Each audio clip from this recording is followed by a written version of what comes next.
Bihar news में स्वागत है आपका दोस्तों। मैं हूं फिरदौस गनी और आप देख रहे हैं केडीवी लाइव। दोस्तों आज हो चुका है महीना और साल 2024 का अंतिम दिन, लास्ट दिन, दिसंबर 31, 2024। आज के बाद से 24 खत्म होने वाले हैं और कल जो आएंगे, कल नए साल और नए दिन, नए महीने के साथ शुरुआत होगी। तो आज हो चुका है 31 दिसंबर। तो आज की पूरे बिहार की टॉप न्यूज लेकर आए हैं आपके लिए। वीडियो शुरू करने से पहले आपसे एक रिक्वेस्ट है कि अगर आप पहली बार इस चैनल पर आए हैं तो चैनल को सब्सक्राइब करके बेल आइकन को प्रेस कर दीजिए और साथ ही वीडियो को लाइक कर दीजिए, अपने दोस्तों के साथ शेयर भी कीजिए। तो चलिए चलते हैं आज की खबरों की ओर।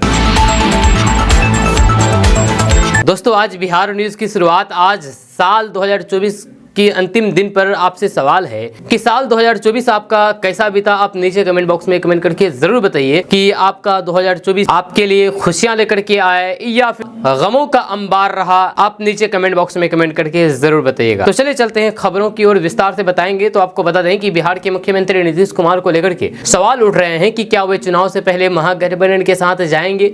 ऐसा इसलिए क्योंकि कुछ दिन पहले ही राजद विधायक भाई वीरेंद्र ने इस ऑफर को लेकर के बयान दिया था, लेकिन अब इसको लेकर के पूर्व उप मुख्यमंत्री नेता प्रतिपक्ष तेजस्वी यादव ने अपना रुख साफ कर दिया है। उन्होंने बताया है कि जदयू के लिए राजद का दरवाजा हमेशा हमेशा के लिए बंद हो गया है। जब पत्रकारों ने कहा कि राजद ने सीएम नीतीश कुमार को फिर से साथ आने का ऑफर दिया है, तो इस पर तेजस्वी यादव ने पहले तो कहा कि ये राजद का आधिकारिक बयान नहीं है। पत्रकारों ने जब राजद विधायक भाई वीरेंद्र के बयान का जिक्र किया तो उन्होंने कहा कि ये उनका यानी कि भाई वीरेंद्र का निजी बयान है। हालांकि राजद में उनके यानी कि नीतीश कुमार के लिए दरवाजे पूरी तरीके से हमेशा हमेशा के लिए बंद हो गए हैं। जब अब उनसे यानी कि सीएम नीतीश कुमार से बिहार संभल नहीं पा रहा है, वे रिटायर हो चुके हैं। जी हां, तेजस्वी यादव ने कहा है कि कार्यकर्ता दर्शन सा संवाद कार्यक्रम के जरिए संगठन को मजबूत करने और फिर पार्टी की विचारधारा को घर घर तक पहुंचाने पर विचार किया जाएगा, जहां हर विधानसभा की समस्याओं से अवगत होंगे। नीति आयोग की रिपोर्ट्स के मुताबिक गरीबी और फिर बेरोजगारी के मामले में बिहार देश में टॉप पर है। सबसे ज्यादा पलायन बिहार से ही होता है। महंगाई चरम पर है। थाने और फिर ब्लॉकों में भ्रष्टाचार चरम पर है। अपराध काफी बढ़ गया है, ये भी चरम पर है। महंगाई की मार सबसे ज्यादा महिलाओं पर पड़ती है, ये भी चरम पर है। दोस्तों बिहार में प्रधानमंत्री किसान सम्मान निधि योजना के तहत किसानों को मिलने वाले सहायता को लेकर के एक नया नियम लागू किया गया है। इस नए नियम के अनुसार अब केवल उन्हीं किसानों को योजना का लाभ मिलेगा जिनके नाम पर जमीन होगी। ये नया नियम जनवरी 2025 से लागू होने जा रहा है, जिससे बिहार के कई किसानों को परेशानी का सामना करना पड़ सकता है। आपको बता दूं कि बिहार के बहुत से किसान ऐसे हैं जिनकी जमीन उनके दादा परदादा के नाम पर है और इन किसानों के नाम पर जमीन नहीं है। इसका मतलब यह है कि ऐसे किसान जो कि खेती जो तो करते हैं लेकिन जमीन उनके नाम पर नहीं है, तो पीएम किसान सम्मान निधि योजना के तहत मिलने वाले आर्थिक मदद से वंचित रह सकते हैं। जब बिहार में लगभग 30 से 40% किसान ऐसे हैं जिनकी जमीन उनके पूर्वजों के नाम पर है। जहां इस स्थिति को देखते हुए राज्य सरकार ने कुछ जिलों में एक पायलट प्रोजेक्ट शुरू किया है, जिसके तहत इन किसानों को नया रजिस्ट्रेशन किया जा रहा है। यह पायलट प्रोजेक्ट का उद्देश्य यह सुनिश्चित करना है कि ऐसे किसान भी योजना का लाभ प्राप्त कर सकें जिनकी जमीन उनके नाम पर नहीं है लेकिन वे खेती करते हैं। जब बिहार के 5 जिलों में पायलट प्रोजेक्ट चलाया जा रहा है। ये जिले हैं भागलपुर, गया, पूर्णिया, पूर्वी चंपारण, सारण शामिल है। इन जिलों के 10 गाँव में किसानों का नया रजिस्ट्रेशन किया जा रहा है। इसका उद्देश्य यह है कि इन किसानों को भी योजना का लाभ मिल सके और फिर वे आर्थिक सहायता से वंचित ना रहे। आरजेडी हिंदू नहीं बल्कि मियाँ की पार्टी है, यानी कि मुसलमानों की पार्टी है। यह कहना मेरा नहीं है बल्कि यह कहना है भाजपा विधायक का। भाजपा विधायक का विवादित बयान सामने आया है। उन्होंने कहा है कि मुसलमानों का वोट हमें नहीं चाहिए। जी आपको बता दो कि भागलपुर के बिहपुर से बीजेपी विधायक इंजीनियर कुमार शैलेंद्र ने लालू की पार्टी आरजेडी और मुसलमानों पर विवादित बयान दिया है। आरजेडी को लेकर के कहा है कि राजद हिंदू नहीं बल्कि मियाँ की पार्टी है। उन्होंने आरजेडी को मुसलमानों की पार्टी बताते हुए कहा कि हमें मुसलमानों का वोट नहीं चाहिए। बीजेपी विधायक के इस विवादित बयान पर आरजेडी ने नीतीश कुमार से कार्रवाई की मांग की है। अब बीजेपी विधायक इंजीनियर कुमार शैलेंद्र का वीडियो सोशल मीडिया पर तेजी के साथ वायरल हो रहा है। ये वीडियो उस वक्त की है जब वे बीते रविवार को जनता की समस्याओं को सुन रहे थे। जब इस दौरान क्षेत्र की जनता से वे बात कर रहे थे तभी उन्होंने कह डाला है कि राजद हिंदू नहीं है, राजद को नेस्त नाबूद कर दीजिए। वहां उपस्थित लोगों से उन्होंने कहा है कि हमने 10 साल तक मुसलमानों की सेवा की। इलाके में रोड रोड बनाया और बिजली का ट्रांसफार्मर भी लगवाया, लेकिन मुसलमानों का 10% वोट भी हमें नहीं मिला। बीजेपी विधायक वहां बैठे लोगों से पूछा है कि क्या आपने कभी आरजेडी में किसी भी नेता टीका रखते हुए देखा है, तो वह सिर्फ टोपी पहनता है और हिंदुओं से ज्यादा संबंध मुसलमानों से रखता है, इसलिए आरजेडी मुसलमान हिंदुओं की पार्टी नहीं बल्कि मुसलमानों की पार्टी है। साथ ही साथ बीजेपी विधायक ने गुस्से में कह डाला कि हमें मुसलमानों का वोट नहीं चाहिए। वहीं पर लालू प्रसाद यादव की पार्टी आरजेडी को लेकर के कहा है कि आरजेडी हिंदू नहीं बल्कि मियां की पार्टी है। जब ये कहना है बीजेपी विधायक का, जब बीजेपी विधायक का ये विवादित बयान सामने आया है, आप इनके बयान को इस तरह से लेते हैं, कितना इत्तेफाक रखते हैं, नीचे कमेंट बॉक्स में कमेंट करके जरूर बताइएगा। नीचे कमेंट बॉक्स में ये भी बताइए कि ये लोग क्या सच में सही बोल रहे हैं या फिर सिर्फ राजनीतिक चमकाने के लिए ऐसा बयान दे रहे हैं। जी हाँ, राजनीति के लिए हिंदू मुसलमान कर रहे हैं। आप नीचे कमेंट बॉक्स में कमेंट करके जरूर बताइए जो भी आपका राय है, इससे सहमत है या नहीं। दोस्तों, नीतीश कुमार की अंतरात्मा फिर से जागी है ऐसा लगता है, क्योंकि नीतीश कुमार दिल्ली तो आए और पीएम मोदी से मुलाकात किए बिना ही निकल गए। फिर क्या था, फिर नीतीश कुमार की चर्चा होने लगी कि कहीं नीतीश कुमार पलटने वाले तो नहीं है। दरअसल आपको बता दूं कि बिहार के मुख्यमंत्री नीतीश कुमार रविवार को दिल्ली आए हुए थे। दिल्ली पहुंचते ही उन्होंने सबसे पहले पूर्व प्रधानमंत्री दिवंगत डॉक्टर मनमोहन सिंह के परिवार से मुलाकात की और अपनी संवेदना प्रकट की। यहाँ तक तो सब ठीक था, लेकिन असली खबर यह है कि नीतीश कुमार का इसके बाद प्रधानमंत्री नरेंद्र मोदी और बीजेपी अध्यक्ष जेपी नड्डा से भी मिलने का कार्यक्रम था। जी हाँ, लेकिन उन्होंने दोनों में से किसी से भी मुलाकात नहीं की है और कुछ ही देर में अब वे पटना के लिए निकल गए हैं। इस घटना के बाद सियासी हलचल तेज हो गई है। लोगों में इस बात की चर्चा होने लगी है कि क्या नीतीश कुमार नए साल के मौके पर बड़ा धमाका करने जा रहे हैं, क्या नीतीश बाबू फिर से पलटी मारने जा रहे हैं। सीएम नीतीश कुमार का पलटूराम का इतिहास रहा है। हालांकि नीतीश कुमार बार बार सफाई देते हुए रहे हैं कि अब पिछली गलती नहीं करेंगे और एनडीए में ही रहेंगे, लेकिन उनकी बातों पर विपक्ष क्या खुद एनडीए और फिर बीजेपी भरोसा नहीं कर सकते। इंडिया ब्लॉक को तो अब भी उम्मीद है कि नीतीश कुमार पाला जरूर बदलेंगे। आपको बता दूं कि चुनाव के बाद जब बीजेपी पूर्ण बहुमत का आंकड़ा छोड़ने से चूक गई थी और उसे नीतीश कुमार और चंद्रबाबू नायडू की सख्त जरूरत थी, तो फिर इंडिया ब्लॉक ने नीतीश कुमार को पीएम पद का खुला ऑफर दे दिया था। ऐसे में सवाल उठता है कि क्या नीतीश कुमार अब देश के प्रधानमंत्री बनने का ख्वाब संजोए बैठे हैं। प्रधानमंत्री नरेंद्र मोदी और जेपी नड्डा से बिना मिले ही चले जाना, क्या इसी बात के संकेत है या फिर इसके पीछे इसकी कुछ और मजबूरी है रही। लेकिन ये सच्चाई है कि जब नीतीश कुमार पलटी मारने की कोशिश करते हैं वो इसी तरह के संकेत देते हैं। आपको बता दें कि ऊपर से तो सब कुछ ठीक लग रहा है, लेकिन अंदर खाने खबरें आ रही है कि नीतीश कुमार भाजपा नेतृत्व से नाराज हैं। हालांकि नीतीश कुमार ने कभी भी अपनी जुबान से ये बात नहीं कही है। अब सवाल है कि आखिर नीतीश कुमार किस बात को लेकर के नाराज हो सकते हैं। तो आपको बता दें कि अमित शाह ने हाल ही में कहा था कि बिहार के अगले मुख्यमंत्री का फैसला संसदीय बोर्ड तय करेगा। तभी से नीतीश कुमार का चेहरा थोड़ा सा मुरझाया हुआ है। नीतीश कुमार ने इसके सबसे पहले संकेत तब दिए जब उन्होंने पटना में हुए निवेशकों के सम्मेलन बिहार कनेक्ट से दूरी बना ली। उन्होंने इसके पीछे स्वास्थ्य खराब होने का हवाला दिया था। दोस्तों, बिहार लोक सेवा आयोग यानी कि बीपीएससी की 17वीं प्रारंभिक परीक्षा को रद्द करने और फिर पूर्ण परीक्षा की मांग को लेकर के छात्रों का आंदोलन तेज हो गया है। इस मुद्दे को लेकर के अब बिहार की राजनीति भी गर्मा गई है। विपक्षी दल इस आंदोलन को लेकर के सक्रिय हो गए हैं और फिर सरकार पर निशाना साध रहे हैं। बिहार के पूर्व उप मुख्यमंत्री और विपक्षी नेता तेजस्वी यादव ने इस मामले पर बयान देते हुए कहा कि भाजपा इस छात्र आंदोलन को कुचलने की कोशिश कर रही है। उनका कहना है कि ये पूरी तरीके से एक साजिश है। तेजस्वी यादव ने एक कार्यक्रम के दौरान कहा कि हमारे समय में गांधी मैदान में नियुक्ति पत्र बांटे जाते थे, जिससे अभ्यर्थियों के चेहरे पर खुशी और फिर उनके परिवार में उम्मीद की किरण दिखाई देती थी। लेकिन अब स्थिति बदल चुकी है। आज छात्र लाठियां खा रहे हैं, अस्पताल में भर्ती हो रहे हैं और उनके खिलाफ मुकदमे भी दर्ज किए जा रहे हैं। तेजस्वी यादव ने यह भी आरोप लगाया है कि इस आंदोलन को गांधी मैदान तक लाने के पीछे कुछ साजिशें हैं और बीजेपी इस संघर्ष को दबाने की कोशिश कर रही है। जी हां, आरजेडी के सांसद मनोज झा ने बीपीएससी अभ्यर्थियों पर पुलिस की बर्बरता कार्रवाई की आलोचना की है और इसे आपातकाल के दौरान से भी बदतर बताया। उन्होंने कहा है कि अगर सरकार इस मामले में हस्तक्षेप नहीं करते हैं तो फिर इसे गंभीर परिणाम भुगतने होंगे। मनोज झा ने कहा है कि तेजस्वी यादव ने सत्ता में आने के बाद बीपीएससी कामकाज में सुधार का एक खाका तैयार किया है, लेकिन वर्तमान सरकार को भी अपनी जिम्मेदारी समझनी चाहिए। दोस्तों बिहार में मौसम लगातार करवट ले रहा है। जब पिछले कुछ दिनों से तापमान में उतार चढ़ाव जारी है, मौसम विभाग की ओर से अभी कड़ाके के ठंड को लेकर के कोई भी संभावना नहीं जताई जा रही है।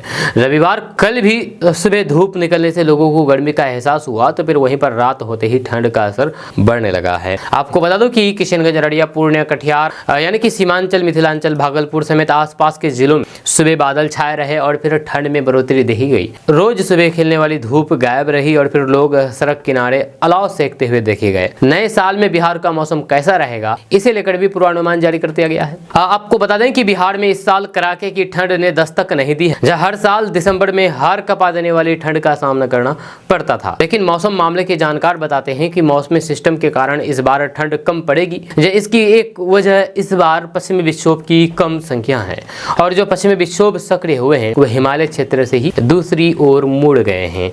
ठंडी हवाओं का प्रभाव बिहार पर कम दिखा है। नए साल में भी तापमान घटता बढ़ता रहेगा। 10 दिनों तक मौसम में अधिक बदलाव के आसार नहीं है।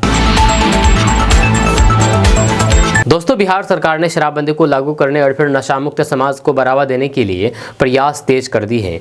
एक विशेष अभियान चला रहा है जिसके अच्छे नतीजे सामने आ रहे हैं। मोतिहारी के रघुनाथपुर इलाके का लक्ष्मीपुर गांव इसका एक बेहतरीन उदाहरण है। इस गांव ने शराब नशा मुक्त गांव का दर्जा हासिल कर लिया है। इस पहल ने न केवल स्थानीय समुदाय बल्कि पूर्वी चंपारण जिले को सकारात्मक रूप से प्रभावित किया है। जहाँ लक्ष्मीपुर में शराब पीना या फिर बेचना अपराध माना जाता है, गाँव वालों ने सामूहिक रूप से अपने समाज से नशा खत्म करने की शपथ ली है।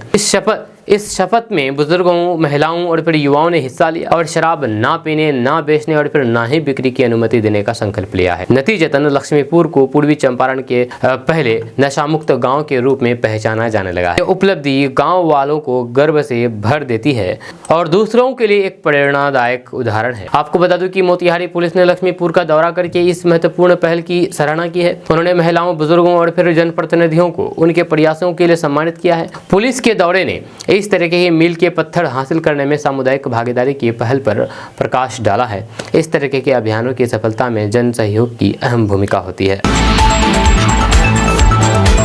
दोस्तों जनसुराज पार्टी के प्रमुख और राजनीतिक रणनीतिकार प्रशांत किशोर ने बिहार में आगामी बदलाव को लेकर के बड़ा बयान दिया है। उन्होंने कहा है कि बिहार में अगले 1 साल में राजनीतिक परिदृश्य बदलने वाला है और इस बदलाव में वे खुद अहम भूमिका निभाएंगे। उन्होंने स्पष्ट कर दिया है कि वे ना तो वर्दीधारियों से डरते हैं और न ही धोती कुर्ता पहनने वालों से। प्रशांत किशोर ने ये बयान बीते दिनों पटना में पुलिस द्वारा छात्रों पर लाठीचार्ज करने के बाद दिया। उन्होंने इस लाठीचार्ज को गलत बताते हुए कहा कि यह कार्रवाई पूरी तरीके से निंदनीय है। उन्होंने चेतावनी दी है कि जिन अधिकारियों ने ये गलत कदम उठाया है उन्हें छोड़ा नहीं जाएगा। प्रशांत किशोर ने कहा कि अब आंदोलन नीचे नहीं होगा और अगर ये मामला नहीं निपटा तो फिर मैं खुद 2 जनवरी से धरने पर बैठूंगा। जी हाँ, आपको बता दें कि उन्होंने ये भी कहा कि वे पुलिस अधिकारियों के खिलाफ मानवाधिकार आयोग में शिकायत दर्ज करेंगे और जरूरत पड़ी तो फिर कोर्ट का भी सहारा लेंगे। बिहार पुलिस के कुछ अफसरों पर उन्होंने ये आरोप लगाया है कि उनकी आदत बन गई है हीरोइज्म दिखाना, जो किसी भी परिस्थिति में सही नहीं है। जब प्रशांत किशोर ने कहा है कि हर किसी के बयान पर टिप्पणी करना जरूरी नहीं है। जब कुछ लोग फ्रीलांसर है, उनका कोई भी अस्तित्व नहीं है, कोई अपना आधार नहीं है। जब आंदोलन शुरू हुआ तो प्रशांत किशोर नहीं गए, तेजस्वी यादव गए थे। अगर उन्होंने नेतृत्व किया होता तो हमें कोई भी दिक्कत नहीं होती। पप्पू यादव गए थे, उन्होंने नेतृत्व किया होता तो हमें कोई दिक्कत नहीं होती। आज मैं अपील कर रहा हूं कि वे नेतृत्व करें, हम उनका अनुसरण करेंगे। तेजस्वी यादव विपक्ष के नेता हैं। कल लाठीचार्ज के बाद क्या कभी छात्र संसद गए या फिर अस्पताल गए या फिर गर्दनी बाग गए? केवल प्रशांत किशोर ही बच्चों को बचाने के लिए खड़े थे। ये कहना है प्रशांत किशोर का। दोस्तों बिहार के सीतामढ़ी में सीता का भव्य मंदिर बनाया जाएगा। आपको बता दूं कि ये घोषणा बिहार के उप मुख्यमंत्री सम्राट चौधरी ने की है। आपको बता दूं कि सीतामढ़ी में सीता का भव्य मंदिर और वाल्मीकि नगर में लव कुश पार्क बनाए जाने की घोषणा उप मुख्यमंत्री सम्राट चौधरी ने किया है। जहां सीतामढ़ी में 50 एकड़ जमीन के साथ मंदिर के लिए 120 करोड़ रुपए देगी। जहां बिहार के उप मुख्यमंत्री सम्राट चौधरी ने कहा है कि सीता की भूमि सीतामढ़ी में भव्य मंदिर बनेगा और फिर उनके यशस्वी पुत्रों की स्मृति में पश्चिमी चंपारण के वाल्मीकि नगर में लव कुश पार्क का निर्माण कराया जाएगा। जहाँ रामायण काल के दोनों पुण्य स्थलों के विकास पर 300 करोड़ रुपए से अधिक खर्च होने से उत्तर बिहार में धार्मिक सांस्कृतिक पर्यटन बढ़ेगा और स्थानीय रोजगार को प्रोत्साहन मिलेगा। सम्राट चौधरी ने कहा है कि सीता मंदिर के लिए भारत सरकार 90 करोड़ और बिहार सरकार 50 एकड़ जमीन के साथ 120 करोड़ रुपए देगी। भारत सरकार लव कुश पार्क के लिए 97 करोड़ रुपए प्रदान करेगी। दोस्तों, बीपीएससी पीटी परीक्षाओं को रद्द करने की मांग को लेकर के प्रदर्शन कर रहे अभ्यर्थियों पर पुलिस ने लाठीचार्ज किया। इस लाठीचार्ज की घटना को लेकर के पूर्णिया सांसद पप्पू यादव ने जनसुराज पार्टी के संस्थापक प्रशांत किशोर पर हमला बोला है। दरअसल प्रशांत किशोर के आह्वान पर ही छात्र गांधी मैदान पहुंचे थे। यहाँ पर छात्र संसद में पहुंचे और फिर अभ्यर्थी जब गांधी मैदान से निकल पकड़ के सड़क पर गए तो उन्हें तितर बितर करने के लिए पुलिस ने लाठीचार्ज किया। इस दौरान कई अभ्यर्थी घायल भी हो गए। जब घायलों से पप्पू यादव ने मुलाकात की है। जब पीएमसीएच में घायल छात्रों से मिलने के बाद मीडिया से बातचीत करने के दौरान पप्पू यादव ने कहा कि मैंने छात्रों को गांधी मैदान जाने से मना किया था, जब फिर भी वे चले गए। पप्पू यादव ने अभ्यर्थियों से कहा कि राजनीति करोगे तो फिर क्या होगा, लंबी लड़ाई लड़ो, लड़ाई को लंबा लड़ने से ही जीता जाता है। आज जो कुछ हुआ है ये लड़ाई को छोटा करना था। प्रशांत किशोर का बगैर नाम लेते हुए उन्होंने कहा कि 13 दिन बाद आकर के हमदर्दी दिखाई, ऐसे घटिया आदमी को तो हम लोग, ऐसा कहते हुए वे चुप हो गए। पप्पू यादव ने कहा है कि वह यानी कि प्रशांत किशोर सिर्फ और सिर्फ राजनीति करता है। जब वह कोई स्टूडेंट है क्यों बैठा हुआ था, कभी इसे बुला लो तो कभी उसे बुला लो, कहीं वह बड़ा ना हो जाए, कहीं हम छोटा ना हो जाए। ये कैसी राजनीति हो रही है। मीडिया कर्मियों ने जब प्रशांत किशोर का नाम लेते हुए पप्पू यादव से सवाल किया गया तो फिर वो भड़क गए। उन्होंने कहा कि क्यों बार बार नाम लेते हैं, आप लोगों ने उसको हीरो बना दिया है। दोस्तों, बिहार में हवाई सेवाओं का विस्तार होने जा रहा है। केंद्र सरकार की उड़ान 5.2 योजना के तहत बिहार के 10 शहर हवाई मार्ग से जुड़ेंगे। इन शहरों में छोटे विमान उड़ान भरेंगे। 10 दिसंबर 2024 को राज्यसभा में इस खबर की घोषणा की गई है। केंद्र सरकार को इन शहरों से हवाई सेवा शुरू करने के लिए बोलियां मिल गई है। अब इस मामले पर नई खबर यह है कि केंद्र सरकार को इन शहरों से हवाई सेवा शुरू करने के लिए बोलियां मिल गई है। जी हाँ, इस योजना से आम लोगों के लिए हवाई यात्रा आसान हो जाएगी। बिहार सरकार से एयरपोर्ट के विकास के लिए जमीन उपलब्ध कराने का अनुरोध किया गया है। केंद्र सरकार की महत्वाकांक्षी उड़ान 5.2 योजना से बिहार के 10 शहरों में नई उड़ान हो। इन शहरों में सुपौल का वीरपुर, भागलपुर का सुल्तानगंज, मुंगेर, मुजफ्फरपुर, चंपारण का वाल्मीकि नगर और रक्सौल, नालंदा का राजगीर, सारण का मधुबनी और फिर छपरा शामिल। यहाँ पर छोटे विमानों का परिचालन शुरू होगा जिससे लोगों को यात्रा करने में आसानी होगी। ये जानकारी केंद्रीय मंत्री ने 10 दिसंबर 2024 को राज्यसभा में दी है।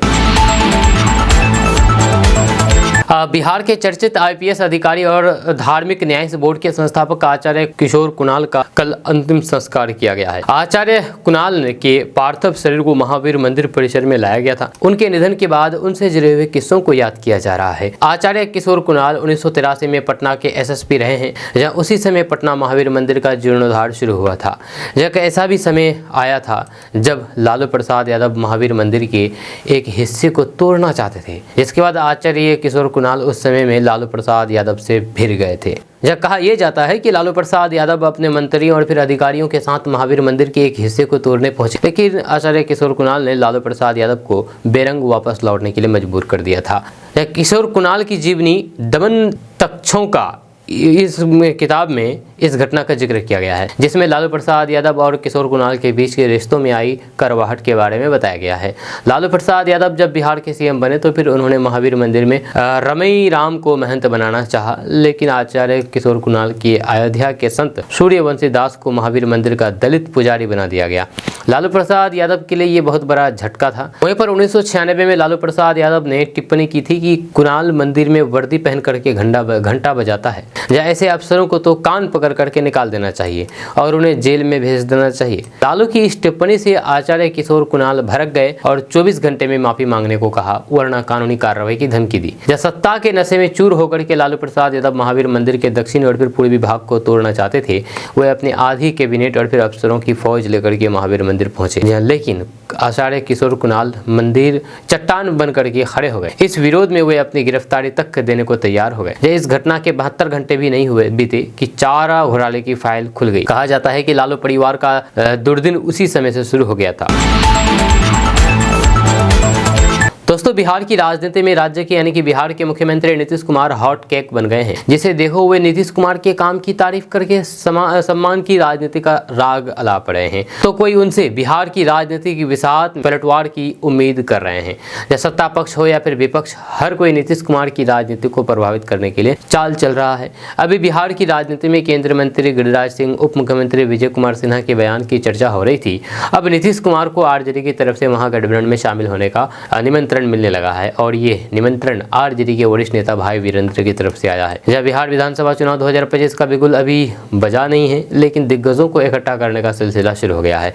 आरजेडी के वरिष्ठ नेता भाई वीरेंद्र ने एक बार फिर से नीतीश कुमार को महागठबंधन में शामिल होने का ऑफर दिया था। एक सभा को संबोधित करते हुए उन्होंने कहा कि राजनीति में ना कोई तो अस्थायी दोस्त होता है और न ही कोई दुश्मन। राजनीतिक संभावनाओं का खेल है, ये खेल खेला जा चुका है, जब आगे भी खेला जाएगा, देखते हैं क्या होता है। भाई वीरेंद्र ने सीएम नीतीश कुमार के लिए भी चिंता जताई है। उन्होंने कहा कि जेडीयू को सांप्रदायिक ताकतों को छोड़ करके महागठबंधन का हिस्सा बन जाना चाहिए। अगर वो बीजेपी को छोड़ते हैं तो फिर उन्हें गठबंधन में शामिल करने के बारे में सोचा जाएगा। जी हाँ, इस कड़ाके की ठंड में बिहार की राजनीति भले ही गर्म हो, लेकिन बिहार के मुख्यमंत्री नीतीश कुमार एकदम ठंडे हैं। जय नीतीश कुमार अब शॉक ऑब्जर्वर में की भूमिका में आ गए हैं और फिर बयानों के साम्राज्य को खत्म करते हुए उन्होंने खुद प्रगति यात्रा के दौरान कहा कि हर क्षेत्र में विकास कार्य हो रहा है, किसी के साथ भेदभाव नहीं किया गया है। हम गलती से 2 बार इधर उधर हो गए थे, अब हम हमेशा साथ रहेंगे। जब हम बिहार के साथ साथ देश का भी विकास करेंगे, कहना है मुख्यमंत्री नीतीश कुमार का। दोस्तों जनसुराज के सूत्रधार और चुनावी रणनीतिकार प्रशांत किशोर ने बिहार के तेज तर्रार महिला आईपीएस अधिकारी और फिर पटना सिटी की एसपी स्वीटी सहरावत को चेतावनी दे दी है। यह सिटी एसपी स्वीटी सहरावत ने नई नौकरियां शुरू की है। उसके बाद प्रशांत किशोर ने कहा कि सिटी एसपी स्वीटी सहरावत ने नई नौकरियां शुरू की है। मेरा उनको एक सुझाव है कि पुलिस का काम लोगों को सुरक्षा करना है, लोगों की सुरक्षा करना है, लोगों को डराना पुलिस का काम नहीं है। ये जो पिछले 2 बार से लाठीचार्ज हो रहा है और नया हीरो बनने की जो आप कोशिश कर रहे हैं, कहीं ऐसा ना हो कि आपको ही खामियाजा भुगतना पड़े। ये धमकी प्रशांत किशोर ने दी है। इतना ही नहीं, प्रशांत किशोर ने यह भी कहा कि वर्दी का रौब मत दिखाइए, ये सब कुछ उल्टा पड़ जाए। जब उनके आदेश पर ही छात्रों पर लाठियां बरसाई गई है। हम लोग पटना सिटी एसपी के खिलाफ मानवाधिकार आयोग जाएंगे, हम लोग इन पर प्राथमिकी दर्ज कराएंगे या इनको कोर्ट में भी ले जाएंगे। एक एक का हिसाब किया जा रहा है। प्रशांत किशोर ने स्पष्ट कहा है कि मैं एसपी से डरने वाला नहीं हूँ। क्या बच्चों को दौरा करके मारना कानून का उल्लंघन नहीं है? प्रशांत किशोर ने कहा है कि ये लाठी तंत्र नहीं है। जो अफसर हीरो बन रहे हैं वे कान खोल करके सुन लें कि साल भर बाद बिहार का निजाम बदलने वाला है। कोई भी बने, लेकिन नीतीश कुमार मुख्यमंत्री नहीं बनेंगे। इसलिए वर्दी का रौब मत दिखाइए। केवल चमकने के चक्कर में वर्दी का रौब दिखा करके बच्चों पर लाठियां बरसाई जा रही है।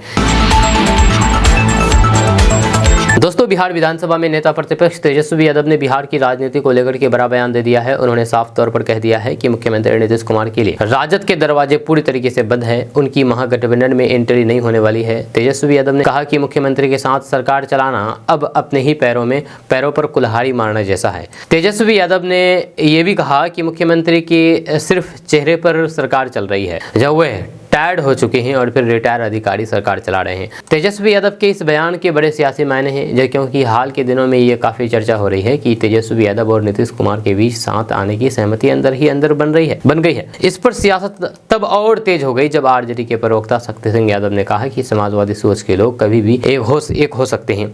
इसके बाद विधायक भाई वीरेंद्र ने भी ऐसा ही बयान दिया है और फिर उन्होंने ये भी कहा कि अगर नीतीश कुमार महागठबंधन में आते हैं तो फिर उनका स्वागत किया जाएगा। आरजेडी नेता शक्ति सिंह यादव और भाई वीरेंद्र के बयानों के बाद बिहार की सियासत में हलचल मच गई है। तमाम बयान सामने आने लगे, लेकिन दूसरी ओर नीतीश कुमार की खामोशी बरकरार रही है। जब वहीं पर अब तेजस्वी यादव के ये कह देने पर कि नीतीश कुमार की महागठबंधन में एंट्री नहीं होगी और राजद के साथ कोई भी तालमेल नहीं होगा, तो उसके लिए दरवाजा बंद है। अब इस पर बीजेपी के मंत्री केदार गुप्ता ने तेजस्वी यादव पर निशाना साधा है। केदार गुप्ता ने कहा है कि वे कुछ दिन सरकार में थे और फिर आज बाहर चले गए हैं, तो फिर टायर्ड और अनटायर्ड और रिटायर्ड बोल रहे हैं। उनके जो मन में आए और नीतीश कुमार को जो कहना है कहें, लेकिन नीतीश कुमार ने बिहार की दशा दिशा में बदलने का काम किया है। जहां राजद के दरवाजे बंद होने पर मंत्री ने कहा है कि उनके साथ कौन है रहा है। उनके माता पिता की सरकार को बिहार की जनता ने देखा है, जितना भी गठबंधन है सबको बिहार की जनता ने नकार कर दिया है। दोस्तों बिहार विधानसभा चुनाव से पहले बिहार में जमीन सर्वे डबल इंजन सरकार की अगले गले की फांस बन गई है। यही वजह है कि सरकार जमीन सर्वे के लिए नई समय सीमा निर्धारित कर रही है। सरकार ने एक बार फिर से जमीन सर्वे की अवधि में विस्तार कर दिया है और फिर इसकी समय सीमा को बढ़ा दिया गया है। राजस्व एवं भूमि सुधार विभाग ने बिहार में जमीन सर्वे के लिए लक्ष्य निर्धारित कर दिया है। दरअसल बिहार विधानसभा चुनाव से पहले बिहार में जमीन सर्वे कराने का ऐलान करके सरकार खुद अपने ही जाल में फंस गई है। जमीन सर्वे को लेकर के लोगों में बढ़ती नाराजगी को देखते हुए सरकार लगातार बैकफुट पर है। जब बिहार की डबल इंजन सरकार किसी भी हाल में चुनाव के बीच कोई भी रिस्क लेने के मोड में नहीं है। यही वजह है कि जमीन सर्वे के लिए तय समय सीमा को लगातार बढ़ाया जा रहा है। जहां अब एक बार फिर से जमीन सर्वे के लिए तय समय सीमा को बढ़ा दिया गया है। बिहार सरकार के राजस्व एवं भूमि सुधार विभाग के अपर मुख्य सचिव दीपक कुमार ने विभाग की उपलब्धियों को गिनाते हुए इसकी जानकारी दी है। उन्होंने बताया है कि 1400 राजस्व पदाधिकारी में 458 से अधिक पदाधिकारी पर कार्रवाई हुई। कहीं भी जाँच के लिए ऑनलाइन इंतजाम है। 4 पदाधिकारियों की टीम मुख्यालय में शिकायत देने के लिए बैठ गए हैं। जमीन सर्वे करने के लिए किसी को आने जाने की जरूरत नहीं है, जो जहाँ है वहीं से ऑनलाइन कर सकते हैं। उन्होंने बताया है कि जो रैयत और फिर जमीन के काम से कम पेपर भी हैं तो फिर जमीन बिहार सरकार की नहीं हो सकती है। वहीं पर उन्होंने कहा है कि जो रैयत और फिर जमीन के कम से कम पेपर भी है तो फिर जमीन बिहार सरकार की नहीं हो सकती है। इसके लिए कई प्रावधान किए गए हैं। जब 45,000 गाँव में सर्वे का काम 1 साल में पूरा करने का लक्ष्य है। 1 नहीं तो फिर 2 साल में इसे पूरा कर लिया जाएगा। दोस्तों बिहार में मौसम का मिजाज पूरी तरीके से बदल गया है। पहाड़ी इलाकों में लगातार हो रही बर्फबारी का असर अब बिहार में भी दिखने लगा है।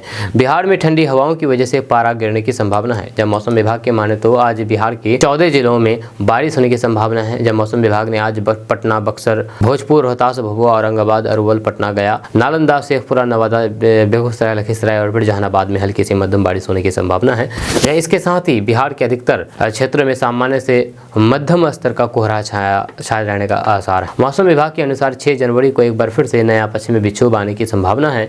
इसके बाद बिहार में कड़ाके की ठंड पड़ेगी। मौसम विभाग के मुताबिक जनवरी के पहले हफ्ते में ठंड में इजाफा होगा। फिलहाल 31 दिसंबर तक तापमान स्थिर रहेगा।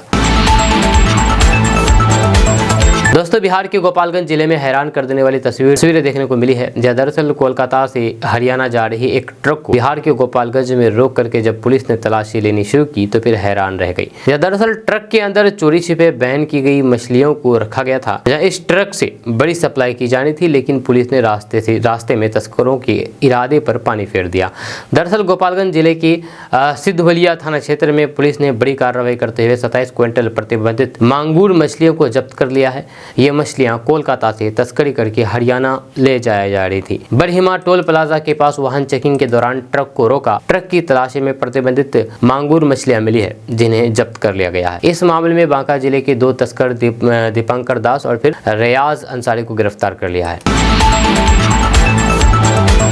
दोस्तों बिहार के युवाओं के लिए उप मुख्यमंत्री सम्राट चौधरी ने बड़ा ऐलान कर दिया है। सम्राट चौधरी ने कहा है कि नए साल में युवाओं को बड़ी खुशखबरी मिलने वाली है। अब उन्हें रोजगार के लिए अधिक दिन का इंतजार नहीं करना पड़ेगा। जब बिहार में जल्द ही लाखों बहाली होने वाली है और इसको लेकर के अधिसूचना भी जारी कर दिया जाएगा। सम्राट चौधरी ने कहा है कि बिहार में आगामी विधानसभा चुनाव से पहले 12 लाख युवाओं को सरकारी नौकरी दी जाएगी। साथ ही उन्होंने कहा है कि मोतिहारी के लोग जल्द ही रक्सौल से हवाई यात्रा कर सकेंगे और फिर अयोध्या के तरह ही बिहार के सीतामढ़ी में भी भव्य सीता की मंदिर का निर्माण कराया जाएगा। इसके अलावा मोतिहारी के घोड़ासहन में ढाका पवन जायसवाल द्वारा आयोजित 151 वर वधुओं के शादी के बाद घरेलू संसाधन के समाधान तथा 11,000 का चेक वितरण समारोह घोड़ासहन के भेलवा हाई स्कूल में संपन्न हुआ। इसके अलावा सम्राट चौधरी ने कहा है कि 2020 के चुनाव में नीतीश कुमार के नेतृत्व में एनडीए ने 10 लाख नौकरी देने का वादा किया था। अब 2025 के बिहार विधानसभा चुनाव तक 12 लाख से अधिक युवाओं को नौकरी दे दी जाएगी। उन्होंने कहा है कि 2025 में सीतामढ़ी में भव्य सीता मंदिर का निर्माण कराया जाएगा। दोस्तों बीपीएससी की 17वीं प्रारंभिक परीक्षा को रद्द कराने की मांग को लेकर के 13 दिनों से अभ्यर्थियों का प्रदर्शन लगातार जारी है। यह आंदोलन अब और तेज होता जा रहा है। इधर अभ्यर्थियों के समर्थन में लेफ्ट और फिर आरजेडी ने आरा और दरभंगा में ट्रेन रोकी। छात्र संगठन के कार्यकर्ताओं ने इंजन पर खड़े होकर के सरकार के खिलाफ जम करके नारेबाजी की और री एग्जाम की मांग की। बीपीएससी की 17वीं सीसीई परीक्षा रद्द करने, अभ्यर्थियों पर बर्बर लाठीचार्ज, पेपर लीक करने वाले माफियाओं की गिरफ्तारी और फिर मृतक बीपीएससी अभ्यर्थी सोनू कुमार के परिजनों को मुआवजा की मांग को लेकर के AISA और फिर RYA ने चक्का जाम कर दिया है और लगातार प्रदर्शन कर रहे हैं। जब बिहार बंद के दौरान प्रदर्शनकारियों ने आरा रेलवे स्टेशन पर पहुंच करके प्लेटफॉर्म संख्या 1 पर पटना बक्सर पटना पैसेंजर को रोक करके बिहार सरकार के खिलाफ जम करके नारेबाजी की। प्रदर्शनकारियों ने ट्रेन के इंजन और फिर ट्रैक पर खड़ा होकर के जम करके नारेबाजी की। दोस्तों, बेटियों के लिए आज के समय में भी दुनिया इतनी आसान नहीं है। आज भी हमारे देश में ऐसी कई जगह हैं जहां पर बेटियों को पढ़ाया नहीं जाता है या उन्हें हमेशा घर की 4 दीवारी के अंदर ही रखा जाता है। ये सच है कि बीते दशकों में बेटियों के बारे में लोगों के विचार खुले तो हैं, लेकिन आज भी आपको कई ऐसे मामले देखने को मिलेंगे जहां पर बेटियों को छोटी सी छोटी चीज़ों के लिए परिवार, समाज, गांव सबसे लड़ना पड़ता है। अभी हम आपको ऐसे ही एक कहानी बताएंगे बिहार के फुलवारी शरीफ के छोटे से गाँव कुरकुरी की रहने वाली प्रिया रानी, जिन्होंने पढ़ाई से रोके जाने और फिर समाज की पाबंदियों का सामना करते हुए UPSC की परीक्षा पास की है। पास करके IAS अफसर बन गई है। जब प्रिया बिहार के एक छोटे से गांव कुरकुरी से आती है, बचपन से ही उनकी पढ़ाई गांव में हुई और फिर इस बीच उन्हें अपने गांव वालों का काफी विरोध झेलना पड़ा। गांव वाले इस बात से खुश नहीं थे कि प्रिया के परिवार वाले अपनी बेटी को इतना पढ़ा रहे हैं, लेकिन प्रिया के दादाजी ने गाँव वालों की एक ना सुनी और अपनी पोती की पढ़ाई के लिए वे सबसे लड़ गए। जहाँ उन्हें ये पता था कि गाँव में रह करके प्रिया को काफी मुसीबतों का सामना करना पड़ेगा, इसलिए वे अपनी पढ़ाई के लिए उन्हें पटना ले गए। साथ ही प्रिया के पापा ने भी अपनी बेटी की मेहनत और फिर लगन को देखते हुए हमेशा उनका समर्थन किया। प्रिया ने पटना में किराए के घर में रह करके अपनी पढ़ाई पूरी की। प्रिया ने BIT मेसरा से इंजीनियरिंग की। इसके बाद उन्हें अच्छी पैकेज वाली जॉब भी मिली, लेकिन उन्हें सिविल सर्विस में जाने का जुनून था। जब प्रिया ने इंजीनियरिंग खत्म करते ही UPSC की तैयारी शुरू कर दी। प्रिया ने अपने दूसरे प्रयास में इंडियन डिफेंस सर्विस में नौकरी हासिल की, लेकिन उनका सपना IAS बनने का था। इसके बाद उन्होंने अपना तीसरा अटेम्प्ट दिया, लेकिन उसमें वे असफल हो गई। लेकिन अब भी वे रुकी नहीं। इसके बाद उन्होंने अपने चौथे प्रयास में ऑल इंडिया रैंक 69 हासिल की और फिर आखिरकार वे IAS बन गई।